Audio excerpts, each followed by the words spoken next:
Good morning, students and my dear friends. Today is 26th of October 2022, Wednesday. So अगर discussion start करने से पहले आपको इस प्रेजेंटेशन का पीडीएफ चाहिए तो आप मुझे टेलीग्राम चैनल पे ज्वाइन कर सकते हैं। इसके अलावा आप मुझे ट्विटर, रिसर्चगेट, फेसबुक और इंस्टाग्राम पर भी फॉलो कर सकते हैं। और इसी टेलीग्राम चैनल पर आपको बिजनेस स्टैंडर्ड, इकोनॉमिक टाइम्स और मिंट की टॉप न्यूज़ हेडलाइंस की पीडीएफ भी, सेपरेट पीडीएफ भी मिल जाएगी। तो स्टार्ट करते हैं आज का discussion. Motivation of the day is concentrate all your thoughts upon the work in hand. The sun's rays do not burn until brought to a focus. And these are the Mint News headlines. You can just have the glimpse of it. And in today's discussion, we are going to cover these news headlines from Business Standard. So let's start with article number 1 given on page number 1 of Business Standard. और इसी article के साथ हम page number 4 पर दिया हुआ भी एक आर्टिकल कवर करेंगे। CCI land second blow, Google fine ₹936 crore. तो एक ही वीक में दूसरी बार कंपटीशन कमीशन ऑफ इंडिया ने, that is CCI, in short we call it CCI, competition commission of India ने गूगल पर अप्रॉक्सीमेटली 936 करोड़ का फाइन फिर से लगा दिया है। तो जो सर्च इंजन है गूगल, उसको अपनी डोमिनेंट पोजीशन को अब्यूज़ करने के लिए with respect to its play store policies, CCI ने 936 करोड़ का फाइन फिर से लगा दिया है गूगल पर with in the span of 7 days। और इसके साथ ही रेगुलेटर यानी CCI ने सीज एंड डेजिस्ट ऑर्डर भी इशू किया है गूगल के अगेंस्ट, जहाँ पर गूगल को 8 करेक्टिव मेजर्स या 8 डायरेक्शंस दिए गए हैं जिसको गूगल को इम्प्लीमेंट करना है। जहाँ पर access third party billing system है उसको एक्सेस या उसकी एक्सेसिबिलिटी को लेकर के at the time of processing payments on its play store, जिसको लेकर के बहुत टाइम से गूगल की कंप्लेंट CCI को आ रही है। और इसके लिए इन 8 करेक्टिव मेजर्स को इम्प्लीमेंट करने के लिए गूगल को 30 दिन का टाइम दिया गया और गूगल से कहा गया कि वो अपने इन सारे एरियाज़ जो कि मेजर्स में 8 मेजर्स में दिए गए उन सारे एरियाज़ में अपने जो कंडक्ट हैं उसको मॉडिफाई करे। अभी रिसेंटली लास्ट वीक की अगर हम बात करें तो गूगल पर अप्रॉक्सीमेटली 1337 करोड़ की पेनाल्टी CCI ने लगाई थी। और उसका रीज़न भी यही था कि जो गूगल की डोमिनेंट पोजीशन है उसका गूगल मिसयूज़ कर रहा है, उसको अब्यूज़ कर रहा है इन multiple market of Android ecosystem. और ऐसा पहली बार नहीं हुआ कि गूगल पर फाइन ने 2 लगातार लगे हैं, इससे पहले भी गूगल पर कई बार फाइन लग चुका है। और इसके बावजूद भी CCI का एक कहना है कि ऐसा नहीं कि केवल ये 2 ही पेनाल्टीज़ गूगल पर लगाएंगे, कि केवल 2 ही पेनाल्टीज़ या फाइन्स गूगल पर लगाए जाएंगे। रेगुलेटर जो है आगे आने वाले टाइम पर डिफरेंट केसेस पर गूगल पर और ज़्यादा पेनल्टीज़ लगा सकता है, क्योंकि अभी उन सारे केसेस को लेकर के प्रॉबिंग चल रही है, इन्वेस्टिगेशन चल रहा है। और अगर जिसमें 2 प्रोमिनेंट केसेस की बात करें तो वो हैं, एक स्मार्ट टीवी सेगमेंट से रिलेटेड है, दूसरा जो है वो रेफरल सर्विसेज से रिलेटेड है। अभी जो ट्यूसडे को पेनल्टी लगाई उसमें क्या इशू था, उसमें basically Google play billing system GBPS का जो मैंडेटरीली यूज़ गूगल ने किया था for customers billing, exclusive use of GPBS system for any sort of customer billing, उसको लेकर के इन्वेस्टिगेशन और प्रॉब चल रहा था, जहाँ पर जो डेवलपर्स हैं, ऐप डेवलपर्स हैं, उनको ज़बरदस्ती या बोल सकते हैं मैंडेटरली इस पर्टिकुलर बिलिंग सिस्टम को यूज़ करना पड़ता था इन ऑर्डर टू पे फॉर देयर कस्टमर बिलिंग्स और any sort of Billings from इस गूगल प्ले स्टोर। इसी को लेकर के कंप्लेन करी थी ऐप डेवलपर्स ने, जिसके बाद से गूगल पर ये कंटिन्यूअसली एक हफ्ते में दूसरा फाइन लगाया गया है। अब क्या होगा, अब जो ऐप डेवलपर्स हैं, अगर गूगल इम्प्रूवमेंट लाता है तो जो ऐप डेवलपर्स हैं उनको मैंडेटरीली ये GPBS सिस्टम यूज़ नहीं करना पड़ेगा अगर वो गूगल प्ले स्टोर पर जाना चाहते हैं। पहले क्या होता था, कोई भी ऐप डेवलपर है, अगर उसने कोई ऐप डेवलप किया है और अगर वो गूगल प्ले स्टोर पर अपना ऐप डिस्प्ले करना चाहता है, लिस्ट करना चाहता है, और कस्टमर अगर उस पर्टिकुलर ऐप से कुछ खरीदते हैं तो उसका जो पेमेंट होगा उस ऐप के लिए या उस ऐप की परचेसिंग के थ्रू जो पेमेंट होगा वो केवल और केवल इसी सिस्टम से होता था। थर्ड पार्टीज़ को अलाउ नहीं था, ऐप डेवलपर्स को अलाउ नहीं था कि वो अपने कस्टमर की बिलिंग के लिए किसी और पेमेंट सिस्टम को यूज़ कर लें।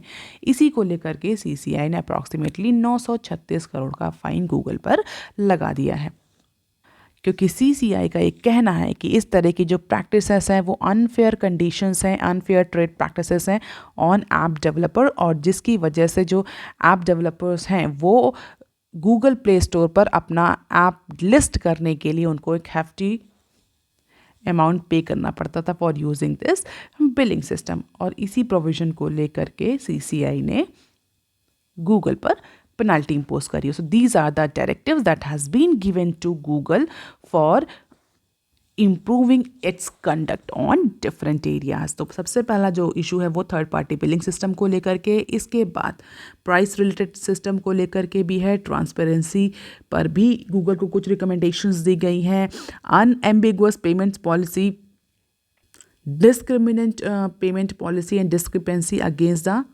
डिफरेंट ऐप डेवलपर्स, उसको लेकर के भी गूगल्स को कई सारी रिकमेंडेशन CCI ने या डायरेक्शन CCI ने दिए हैं। अब देख लेते हैं पेज नंबर 4 पर दी हुई कौन सी न्यूज़ है। Balancing innovation and fair play needed. पिछले कुछ टाइम में हम CCI को बहुत ज़्यादा एक्टिव देख रहे हैं, इसीलिए आज के बिजनेस स्टैंडर्ड में जो CCI चेयरमैन है मिस्टर अशोक कुमार गुप्ता, उनका इंटरव्यू पब्लिश किया गया क्योंकि CCI का जो एग्रेसिव अप्रोच चल रहा है उसको लेकर के उनका क्या पॉइंट ऑफ व्यू है and what they want from this competition commission of India. तो बेसिकली जो ये इंटरव्यू, इसका जिस्ट ये है कि CCI का एक कहना है कि जो भी डोमिनेंट पोजीशन है डिजिटल टेक मार्केट में, जो भी डोमिनेंट प्लेयर्स हैं, उनको अपने इनोवेशन के साथ साथ फेयर प्ले को भी ध्यान में रखना है। They can not use unfair trade practices, mall practices, corrupt practices in order to mitigate the competition from the Indian market।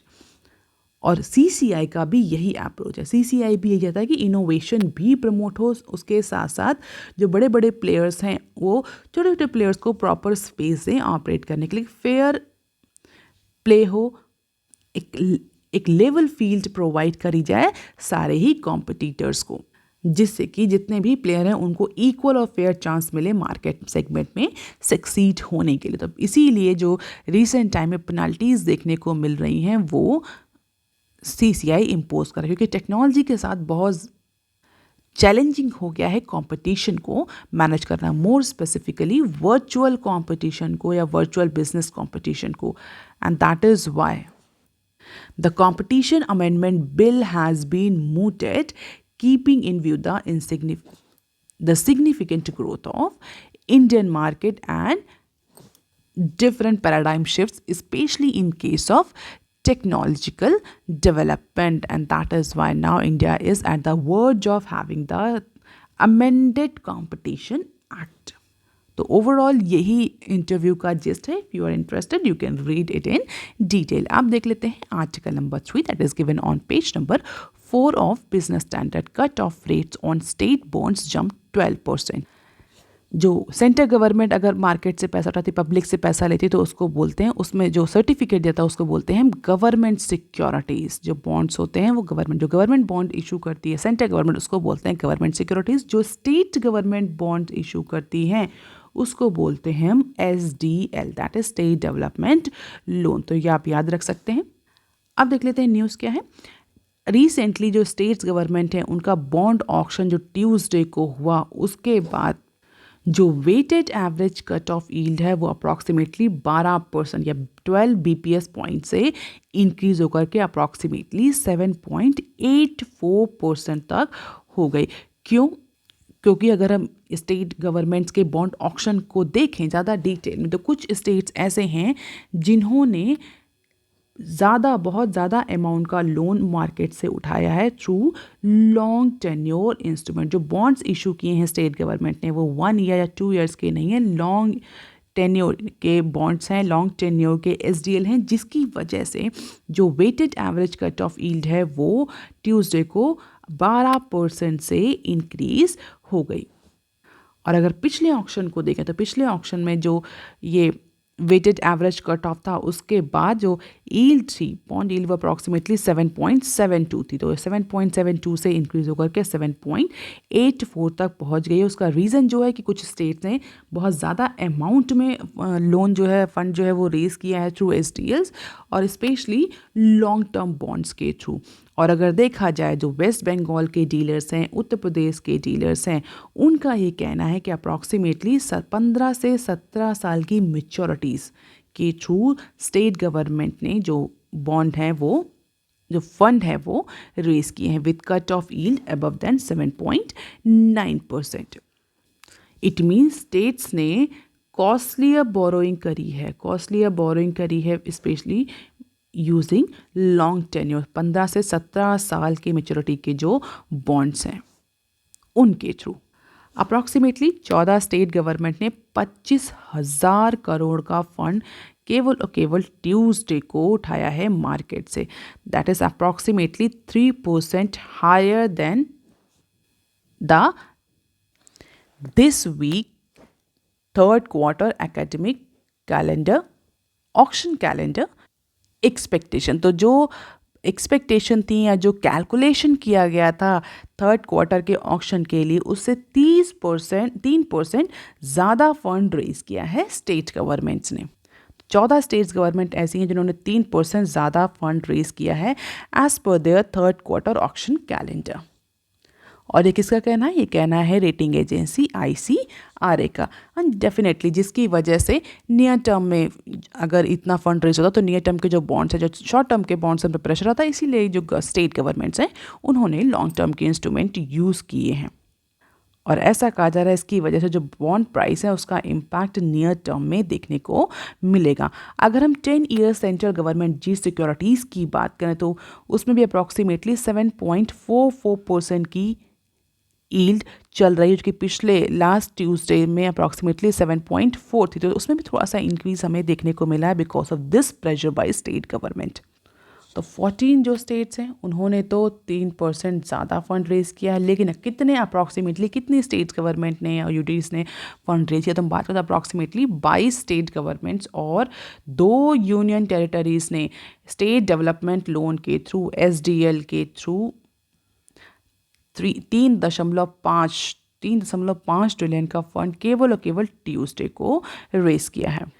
हालांकि ये 6% लोअर है पिछले साल के कंपैरिजन में, लेकिन कुछ स्टेट गवर्नमेंट ऐसे हैं जिन्होंने अपने Q3 ऑक्शन कैलेंडर से ज़्यादा फंड रेज किया है, जिसमें उत्तर प्रदेश, वेस्ट बंगाल, राजस्थान, हरियाणा इन तरह के स्टेट्स का नाम है। तो इन्होंने एंटीसिपेटेड जो एक्सपेक्टेड था उससे ज़्यादा फंड रेजिंग करी, जिसकी वजह से बॉन्ड प्राइस जो है वो इम्पैक्ट हुआ है, जिसकी वजह से बॉन्ड यील्ड जो है वो इम्पैक्ट हो रही है। सो this is all about SDL. However, Karnataka, Punjab and Uttarakhand did not participated in auction, though they had indicated that they would borrow a combined, that is approximately 2,500 crore this week. तो probably इसके बाद इन auctions के बाद जब कर्नाटक, पंजाब और Uttarakhand auction के लिए जाएंगे तो हो सकता है बॉन्ड यील्ड में और ज़्यादा प्रेशर या और ज़्यादा इंक्रीज देखने को मिले। So this is a weighted average of or weighted average cutoff rate in terms of percentage on period per day. So Q1 of financial year 23, Q2 of financial year 23, and this is October 3, 22, October 1, 22, October 18, 22 and October 25, 22.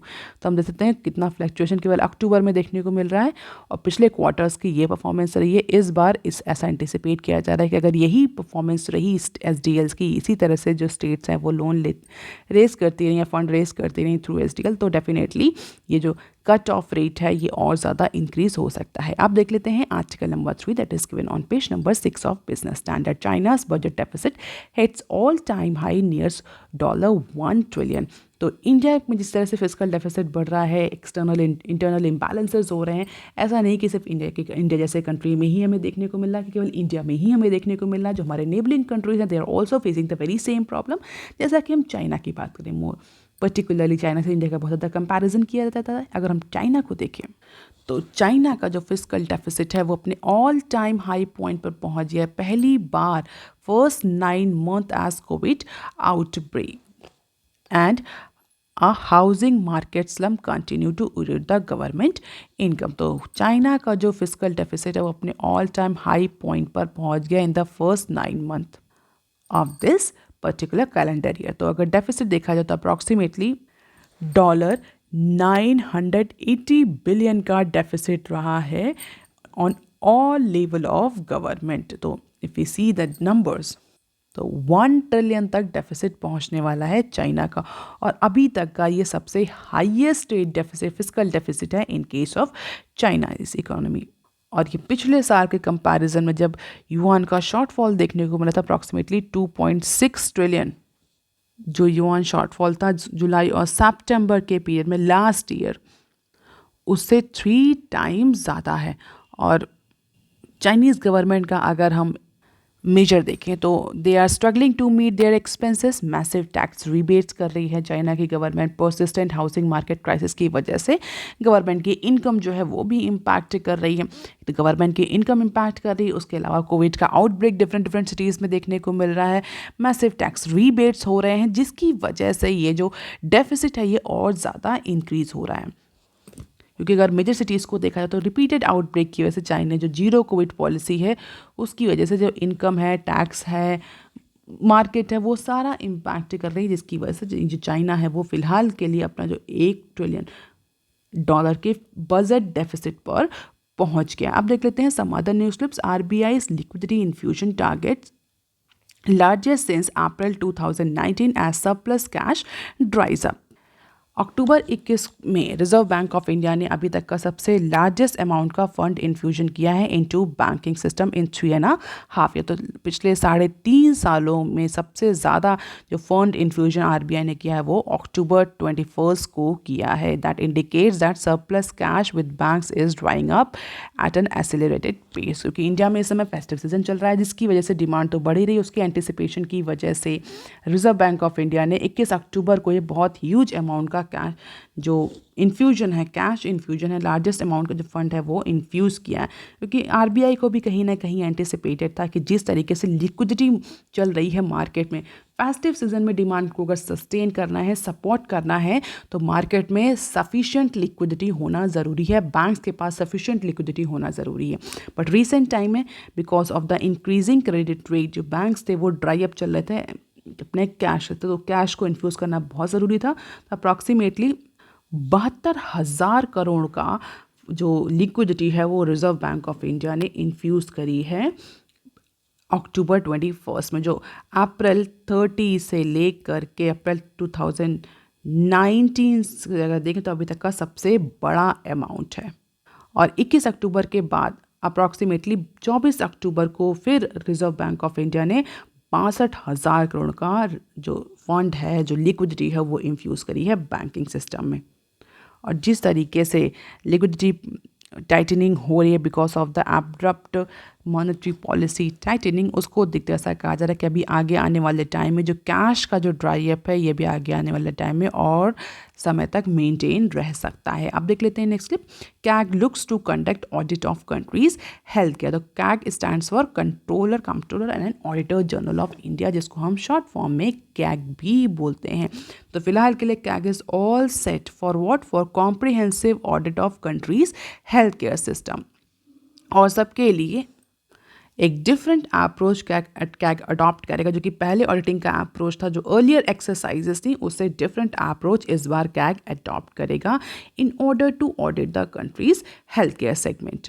तो इससे पहले के जो audit हुए हैं वो कुछ state issues को लेकर के, कुछ स्पेसिफिक इश्यूज़ को लेकर के, सम रिसर्चेस को बेस को लेकर के हुए हैं। पर इस बार जो कैग ऑडिट करेगा that will be comprehensive audit and it will audit on common parameters, common objective and common risk analysis pattern, जो कि एक जर्नल अकाउंटिंग सिस्टम है। पहले जब भी कैग ने हेल्थ केयर सिस्टम की ऑडिटिंग करी है तो वो किसी स्पेसिफिक इशू को लेकर के, स्पेसिफिक रिसर्च या किसी अप्रोच को लेकर के, बट इस बार एक journal common parameter, common objective, common risk pattern पर इसकी एनालिसिस होगी and definitely it will brings more information, more insights on country's healthcare system। अब देख लेते हैं next clip. IRDAI proposes changes to reinsurance rules। So insurance जो regulatory authority है जिसको हम बोलते हैं insurance regulatory and development authority of India, short form में IRDAI। तो IRDAI जो है वो उसने एक नया ड्राफ्ट रिलीज़ किया है for what, for amending the री इंश्योरेंस रेगुलेशंस। तो री इंश्योरेंस रेगुलेशंस में कुछ मेजर्स को या कुछ प्रोविजंस को अमेंड किया है रेगुलेटरी अथॉरिटी ने, और उसको रिसेंटली रिलीज़ कर दिया है पब्लिक कमेंट्स के लिए। और इसमें जो नया ड्राफ्ट आया है इसमें state own general insurance corporation के लिए प्रेफरेंस और इंश्योरेंस बिजनेस को ओपन करने के लिए कई सारे रेगुलेशंस में चेंज किया गया है। बेसिकली इस नए अमेंडेड ड्राफ्ट का जो पर्पस है that is to harmonise the provisions of various regulations that are applicable on insurers और री इंश्योरेंस, जिसमें हम FRBs को भी इंक्लूड कर रहे हैं इस बार। तो डेफिनेटली जो अगर ये बिल जो ये ड्राफ्ट है ये इम्प्लीमेंट हो जाता है तो जो स्टेट ओन GICs हैं उन पर बहुत ज़्यादा इम्पैक्ट देखने को मिलेगा। आप देख लेते हैं next clip. Fresh push for FTA talks as Sunak takes the helm in UK। हम सभी को पता है कि UK को, ब्रिटेन को नया प्राइम मिनिस्टर मिला है मिस्टर ऋषि सुनक, और ऐसा कहा जा रहा है कि ट्रस के जाने के बाद जो नई ऋण आई है इसकी वजह से जो इंडिया और UK के बीच में जो FTA हो रहा था, जो फ्री ट्रेड एग्रीमेंट नेगोशिएशन हो रहा था, उसको नया पुश या फ्रेश पुश देखने को मिल सकता है। डेफिनेटली अगर पॉलिटिकल रीन में चेंज हुआ है तो जो कंट्रीज़ के साथ बायलैटरल नेगोशिएशंस होते हैं उसके अप्रोच में भी डिफरेंस देखने को मिलता है। और कुछ एक्सपर्ट्स का एक कहना है जो कि इंडियन ओरिजिन के हैं, तो हो सकता है कि जो FTA के टॉक्स हैं उसमें हमें पॉजिटिव पुश देखने को मिला। हालांकि कई सारे सेगमेंट का अलग अलग पॉइंट ऑफ व्यू है। ओवरऑल जो पॉलिटिकल रेजिम है UK में, ब्रिटेन में, वो चेंज हुई, जिसका इम्पैक्ट डेफिनेटली हमें इंडिया और UK के बायलैटरल रिलेशनशिप में देखने को मिलेगा। Overall India is positively welcoming this particular new political regime, और वो एंटिसिपेट कर रहे हैं इससे इंडिया और UK के जो बायलैटरल रिलेशन हैं वो और ज़्यादा इम्प्रूव होंगे। अब देख लेते हैं next clip. Sensex snap 7-day winning run falls 288 point. तो पिछले 7 दिनों से जो इंडिया में जो सेंसेक्स है वो अच्छा परफॉर्म कर रहा था, बट ट्यूसडे को उसमें फिर से स्लो डाउन देखने को मिला। अप्रॉक्सीमेटली 288 पॉइंट का फॉल सेंसेक्स में देखने को मिला, और ये सेम ट्रेंड हमें निफ्टी में भी देखने को मिला। निफ्टी में अप्रॉक्सीमेटली 74 पॉइंट्स का फॉल देखने को मिला। ओवरऑल 0.5 से लेकर के 0.4% का फॉल दोनों ही इंडाइसेक्स में देखने को मिला। रीज़न बिहाइंड दिस, इन्वेस्टर्स ने रिस्क को दोबारा से एक्सेस किया। जो सेंट्रल बैंक्स की जो पॉलिसीज़ हैं उसमें हॉकिश अप्रोच को एंटिसिपेट करते हुए जो अर्निंग्स हैं उनके उसमें एंटिसिपेशन का जो एंटिसिपेशन होता है उसमें डाउनग्रेड एंटिसिपेट किया, जिसकी वजह से ये ट्रेंड हमें सेलिंग का ट्रेंड देखने को मिला, और इसका इम्पैक्ट हमें इंडियन स्टॉक मार्केट पर क्लियरली विजिबल हुआ। अगर टॉप गेनर्स की बात करें, Tech Mahindra, Maruti Suzuki, Larsen and टर्बो। लूजर्स की बात करें, नेस्ले, हिंदुस्तान यूनिलीवर और Bajaj Finserv were the top losers. तो फिलहाल के लिए 288 और 74 पॉइंट के डिक्लाइन कल के हमें ट्रेडिंग सेशंस में देखने को मिला। That is all for today students. If you want lecture PDF, you can join me on Telegram channel. You can also follow me on other social media platforms. If you have any query and suggestion, you can write on comment section below. Please like, share and subscribe. Thank you. Have a nice day.